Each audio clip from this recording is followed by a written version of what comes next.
Hi friends, welcome to our channel. Brahmamudi serial next ఎపిసోడ్లో ఏం జరగబోతోందో ఈ వీడియోలో చూసి తెలుసుకుందాం. రాజుని చూసిన సుభాష్ అసలేం జరిగింది అని తెలుసుకోవడానికి ఈ వీడియోని స్కిప్ చేయకుండా ఎండ్ వరకు చూసేయండి. రాజ్ కావ్యతో వాళ్ళ గదిలో మాట్లాడుతూ ఉంటాడు. అలా రాజ్ కావ్యకి శారీ గిఫ్ట్ ఇస్తాడు. అప్పుడు కావ్య రాజ్ తీసుకొచ్చిన గిఫ్ట్ని ఓపెన్ చేసి ఆ శారీని చూసి చాలా బాగుందండి అని అంటుంది. అప్పుడు రాజ్, అమ్మయ్య, నేను తీసుకొచ్చిన ఈ శారీ మీకు నచ్చుతుందో లేదో అని ఎంత టెన్షన్ పడ్డానో అని అంటుంది. అప్పుడు కావ్య, మీరు నా కోసం ఇంత ప్రేమగా తీసుకొస్తే నాకు నచ్చకుండా ఉంటుందా అండి అని అంటుంది. అప్పుడు రాజ్, ఏంటండి ఏదో అన్నారు అని అంటాడు. అప్పుడు కావ్య, అదేనండి, మీరు నా కోసం ఇంత అభిమానంతో తీసుకొచ్చారు కదా, నాకెందుకు నచ్చకుండా ఉంటుంది, నాకు చాలా బాగా నచ్చిందండి అని అంటుంది. అప్పుడు రాజ్, సరే అండి, మరి ఇక నేను బయలుదేరుతాను అని అంటాడు. అప్పుడు కావ్య, అలాగేనండి అని ఇద్దరూ కలిసి వాళ్ళ గదిలో నుంచి బయటికి వస్తూ ఉంటారు. అప్పు రుద్రాని, రాహుల్, స్వప్నలని గదిలోకి తీసుకెళ్ళి వాళ్ళతో ఏమీ మాట్లాడకుండా మౌనంగా ఉంటుంది. అప్పుడు రుద్రాని, ఇదేంటప్పు, రాజ్ కేస్ గురించి ఏదో సీక్రెట్ చెప్తానని చెప్పి మా అందరిని ఇలా గదిలోకి తీసుకొచ్చి ఏమీ చెప్పకుండా అలా మౌనంగా ఉన్నావేంటి అని అంటుంది. అప్పుడు స్వప్న, అవునే అప్పు, నేను నా కూతురి దగ్గరికి వెళ్తా అన్నా కూడా బలవంతంగా నన్ను ఈ రూమ్లోకి లాక్కొచ్చావు, అసలు మమ్మల్ని ఎందుకు తీసుకొచ్చావు ఇక్కడికి అని అంటుంది. అప్పుడు అప్పు, నేను ముందే చెప్పాను కదక్క, బావ కేసు విషయం గురించి ఒక విషయం తెలిసిందని అది చెప్పడానికి తీసుకొచ్చాను అని అన్నాను కదా అని అంటుంది. అప్పుడు రుద్రాని, అదే, ఏం తెలిసింది, ఆ మాట చెప్పు ముందు అని అంటుంది. అప్పుడు అప్పు, అంటే అది ఎలా చెప్పాలో అర్థం కావడం లేదండి అని అంటుంది. అప్పుడు రాహుల్, మామ్, ఈ అప్పు ఏదో మనకి సీక్రెట్ చెప్తోందని ఈ అప్పు మాటలు నమ్మేసి ఈ గదిలోకి వచ్చాము. చూస్తుంటే ఈ అప్పుకి ఏమీ తెలియలేదు, కావాలని మనల్ని రూమ్లోకి తీసుకొచ్చినట్లుగా అనిపిస్తోంది మామ్ అని అంటాడు. అప్పుడు రుద్రాని, నువ్వే కదరా పద పద ఏదో సీక్రెట్ తెలిసిద్దని తీసుకొచ్చావు, ఇప్పుడు చూడు ఇరుక్కుపోయామిద్దరం అని అంటుంది. అప్పుడు రాహుల్ నోరు మూసుకొని మౌనంగా ఉంటాడు. అప్పుడు అప్పు, అదే రుద్రాణి గారు, మా బావ చనిపోయాడు అని ప్రూఫ్స్ అన్నీ చెప్తున్నాయి అని అంటుంది. అప్పుడు రుద్రాని, ఇది మాకు తెలిసిన విషయమే కదా అని అంటుంది. అప్పుడు అప్పు, ముందు చెప్పేది వినండి అని అంటుంది. అప్పుడు స్వప్న, మా అత్తకి అంతేలే అప్పు, నువ్వు ముందు చెప్పు, ఆత్రం ఆగదావిడికి అని అంటుంది. అప్పుడు అప్పు, కానీ మా అక్క వాళ్ళేమో, అదే మా కావ్య అక్క ఏమో బావగారు ఇంకా బ్రతికే ఉన్నారు అని చెప్తోంది అని అంటుంది.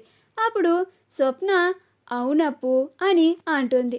అప్పుడు అప్పు, అందుకనే ఈ కేసుని మళ్ళీ రీఓపెన్ చేసి నిజంగానే బావగారు బతికే ఉన్నారా లేదా అని మళ్ళీ ఇన్వెస్టిగేషన్ స్టార్ట్ చేశాము. అలా ఇన్వెస్టిగేషన్ స్టార్ట్ చేసిన తర్వాత మాకొక విషయం తెలిసింది అని అంటుంది. అప్పుడు రుద్రాని, ఏం తెలిసింది అని చాలా క్యూరియస్గా అడుగుతూ ఉంటుంది.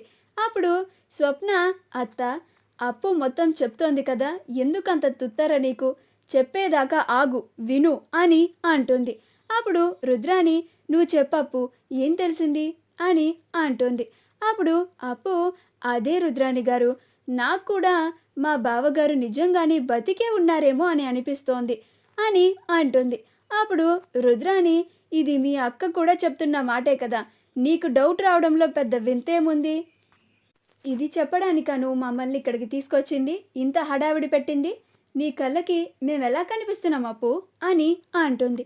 అప్పుడు స్వప్న, మా చెల్లి కళ్ళకేమో కానీ నా కళ్ళకి మాత్రం ఒక పిశాచిలా కనిపిస్తున్నావత్తా అని అంటుంది. అప్పుడు రుద్రాని, స్వప్న అని అంటుంది. అప్పుడు స్వప్న, ఏంటత్తా, ఏంటి చెప్పు అని అంటుంది. అప్పుడు అప్పు, అక్క నువ్వుండవే అని అంటుంది. అప్పుడు రుద్రాని, నాకిప్పుడు బాగా అర్థమైంది, మీరు మమ్మల్ని కావాలని గదిలోకి తీసుకొచ్చారు కదా అని అంటూ ఉంటుంది. కావ్య, రాజులు ఇద్దరు బయటికి వచ్చేస్తారు. రాజ్ సరేనండి కళావతి గారు, ఇక నేను ఉంటాను, బాయ్ అని అంటాడు. అప్పుడు కావ్య అలాగేనండి అని అంటుంది. ఇందిరాదేవి కూడా తన బీపీ టాబ్లెట్స్ కోసం అపర్ణ వాళ్ళ గదిలో నుంచి బయటికి వస్తూ ఉంటుంది. రుద్రాని రాహుల్ కూడా గదిలో నుంచి బయటికి వచ్చేస్తూ ఉంటారు. రాజ్ అప్పుడే వెళ్ళిపోతూ ఉంటాడు. అప్పుడు కావ్య వాళ్ళందరూ బయటికి రావడం చూసి మెయిన్ డోర్ని క్లోజ్ చేసేస్తుంది.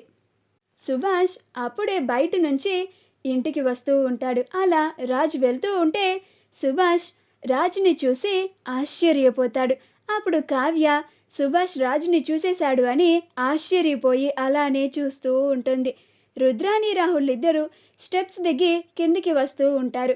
అలా మెయిన్ డోర్ క్లోజ్ చేసి ఉండడంతో ఇదేంటి ఎన్నడూ లేనిది మెయిన్ డోర్ క్లోజ్ చేసింది, అసలేం జరుగుతుంది ఇంట్లో? ఇందాక కూడా మా అపర్ణ వదిన మా అమ్మని ఆ ధాన్యలక్ష్మిని చాలా హడావిడిగా లోపలికి తీసుకెళ్ళిపోయింది. ఈ అప్పు కూడా ఏదో పెద్ద సీక్రెట్ చెప్తానని మా అందరినీ లోపలికి తీసుకెళ్ళింది. ఈ ఇంట్లో ఏదో జరుగుతుంది, అది తెలుసుకోవాలి అని అనుకుంటూ మెట్లు దిగుతూ వస్తూ ఉంటుంది. సుభాష్ రాజ్ని చూసి ఆశ్చర్యపోతూ, అంటే ఇన్నాళ్ళు కావ్య చెప్తోంది నిజమే అన్నమాట, నా కొడుకు రాజ్ బ్రతికే ఉన్నాడా అని సంతోషపడుతూ ఉంటాడు. అపర్ణలో ఇంత సడన్గా మార్పు రావడానికి కారణం రాజ్ బ్రతికే ఉన్నాడని అపర్ణ తెలుసుకుందా? అందుకేనా అపర్ణ కొద్ది రోజుల నుంచి చాలా సంతోషంగా ఉంది. ఆ కావ్యతో పాటు రాజ్ బ్రతికే ఉన్నాడు అంత ఖచ్చితంగా చెప్తోంది. ఈరోజు నా బిడ్డ నాకు కనిపించినట్లుగానే అలానే అపర్ణ కూడా చూసే ఉంటుంది అని రాజ్ దగ్గరికి వెళ్తూ ఉంటే రాజ్ సుభాష్ని చాలా ఆశ్చర్యంగా చూస్తూ ఉంటాడు. ఇదేంటి ఈయన్ని చూస్తూ ఉంటే నాకు బాగా తెలిసిన వ్యక్తిలాగా అనిపిస్తున్నారు. అసలు ఈ రోజంతా నాకేమయ్యింది? ఇంత అయోమయంగా జరుగుతుందేంటి? ఈ రూట్ కూడా తెలియకుండా ఏదో నాకు అనిపించి ఇలా డ్రైవ్ చేసుకుంటూ వచ్చేసాను. ఈ ఇంటిని చూస్తే కూడా నాకు ఈ ఇల్లు బాగా తెలిసినట్లుగా అనిపిస్తోంది. పైగా ఈ ఇంటికి వచ్చిన వ్యక్తిని చూస్తే కూడా నాకు బాగా తెలిసిన వ్యక్తిలాగా అనిపిస్తున్నాడు. అంటే ఈ ఇంటికి నాకు ఏదైనా సంబంధం ఉందా? ఈ ఇంట్లో ఎవరినైనా అడిగి నా గతాన్ని తెలుసుకోవచ్చా అని అనుకుంటూ ఉంటాడు. అలా రాజ్ ఆశ్చర్యంగా సుభాష్ని చూడడం చేసి అప్పుడు సుభాష్ ఇదేంటి రాజ్ నన్ను చూసి డాడ్ అని దగ్గరికి రాకుండా అలానే చూస్తున్నాడు, రాజ్ ఎందుకని ఇలా బిహేవ్ చేస్తున్నాడు అని సుభాష్ దగ్గరికి వెళ్తూ ఉంటే అప్పుడు కావ్య మావయ్య గారు అని సైగలు చేస్తుంది. అప్పుడు సుభాష్ ఏంటమ్మా కావ్య అని కావ్య వైపు చూస్తాడు.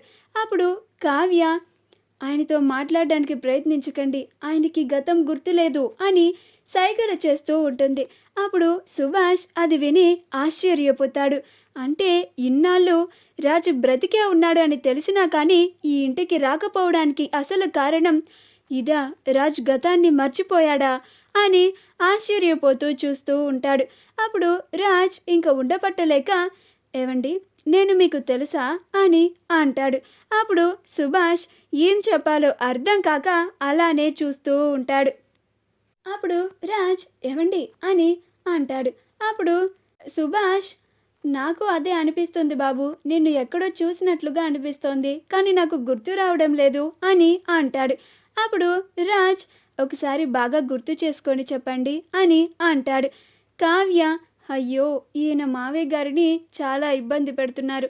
ఆ రోజు అత్తయ్య గారు తన కొన్న కొడుకుతో ఎవరో తెలియని వాళ్ళలాగా మాట్లాడుతూ చాలా ఇబ్బంది పడ్డారు. ఇప్పుడు అదే పరిస్థితి మావయ్య గారికి కూడా వచ్చింది అని అనుకుంటూ ఉంటుంది.